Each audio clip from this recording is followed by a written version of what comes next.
þetta stór stund hérna í Svartsengi þegar það verið að stækka hérna orkuveri.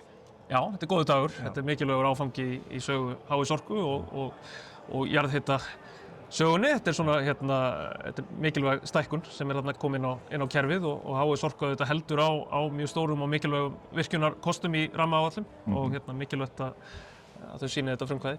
Já, hvernig metur þessi mál svona líka bara almennt inn í kerfið í dag? Það ekki margir að stækka orkuveri í dag. Nei, það gríðarlega mikilvægt að fá þetta aukna framboð inn á kerfið og viðeigandi að stækka orkuver sé vígt á fullveldisdaginn vegna þess að eins og ég kom inn á í stuttri tölu þá snýst fullveldi ekki bara pólitískt sjálfstæði heldur líka það að við getum beislað og reitt okkur á okkar eigin krafta og okkar eigin endurnýjanlegu orku og það það sem við erum að gera. Já. Og þetta náttúrulega búið að vera að gera, það eru búin að vera hér mikla framkvæmdir á sama tíma og eldgos, nýju eldgos. Já. Það náttúrulega, þetta magnað í raunni, það ekki? Jú, starfsfólk og stjórnendur HS Orku hafa sýnt alveg ótrúlega þrautseigju núna á tímum mikillar óvissu og eldhræringa. Það bara alveg aðdáunarvert. Þú hefur sýnt það í þinni ráðherratíð að þú ert fylgjandi frekari virkjun á Íslandi. Þannig að hér eru hlutir að gerast og svona, hvernig metur þetta í heildarmyndinni?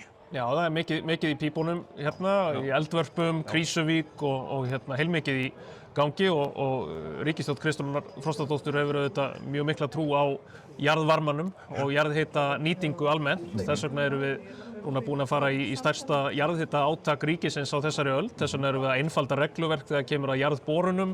Við erum að rýmka matskyldumörkin þegar kemur að umhverfismati vegna jarðborana og svo erum við að móta loksins jarðhita stefnu til framtíðar sem hefur vantað, sem snýst á að styrkja samkeppnishæfni Íslands á sviði jarðhita nýtingar.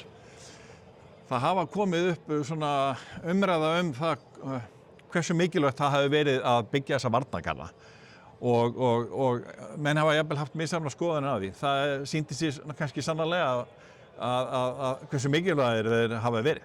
Þetta var rétt og mikilvæg ákvörðun að verja orkuveri hérna.